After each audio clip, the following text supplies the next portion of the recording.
आज की वीडियो में मैं बहुत ही इम्पॉर्टेंट टॉपिक कंसंट्रेशन और इसके साइंटिफिक पक्ष के बारे में बात करूंगा। ये शब्द हमने अपनी ज़िंदगी में अनगिनत बार सुना होगा और अगर आप एक स्टूडेंट हैं तो इस शब्द से आपका सामना हर दिन होता होगा।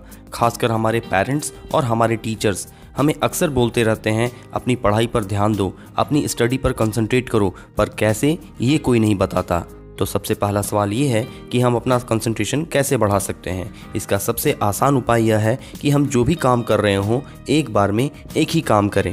जैसे आपने अक्सर लोगों को देखा होगा, लोग खाना खाते खाते टीवी देखना पसंद करते हैं, कुछ स्टूडेंट म्यूजिक सुनते सुनते मैथ बनाना पसंद करते हैं, लोग गाड़ी चलाते चलाते रोड साइड के पोस्टर और बैनर पढ़ना पसंद करते हैं। ये गलत है। ऐसा करने से हमारा कंसंट्रेशन कभी भी नहीं बढ़ सकता। हमारा दिमाग मल्टीटास्किंग के लिए नहीं बना है। अगर आप अपना कंसंट्रेशन बढ़ाना चाहते हैं तो आपको एक बार में एक काम करने की आदत डालनी चाहिए।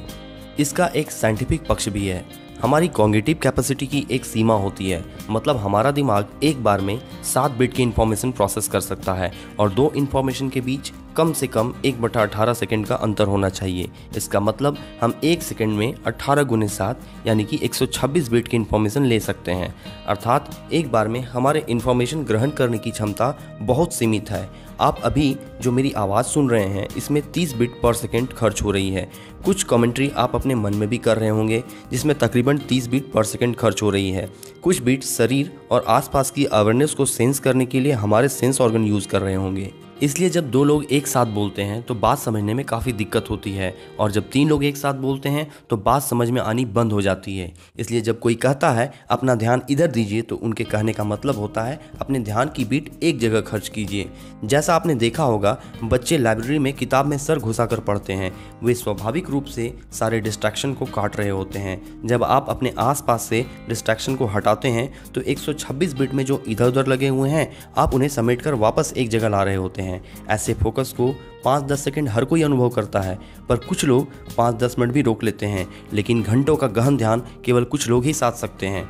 सफल और असफल व्यक्ति में अंतर केवल कंसंट्रेशन का है। जैसे जैसे आपके कंसंट्रेशन की शक्ति बढ़ती है वैसे ही आपके डिटैचमेंट या वैराग्य की शक्ति भी बढ़ती है। कंसंट्रेशन का मतलब आप किसी एक चीज़ पर ध्यान लगा सकते हैं और डिटैचमेंट का मतलब आप उसी चीज़ से जब चाहे अपना ध्यान हटाकर दूसरी जगह लगा सकते हैं। पर अधिकतर लोगों की समस्या ही यही है। हम लोगों को किसी एक वस्तु या व्यक्ति से अटैच होना तो आता है पर डिटैच होना नहीं आता। ये सारी बातें मैंने आपको कंसंट्रेशन पर लिखी कुछ बहुत ही फेमस बुक्स जैसे the one thing by Gary Keller and deep work by Carl Newport और स्वामी सर्वप्रियानंद जो कि रामकृष्ण मिशन के सन्यासी हैं, उनके IIT कानपुर में दिए गए बहुत ही फेमस स्पीच से बताई है। अगर आप ये बुक पढ़ना चाहते हैं तो इसका लिंक मैंने डिस्क्रिप्शन में दे दिया है। एट द एंड अपना कीमती समय देने के लिए धन्यवाद।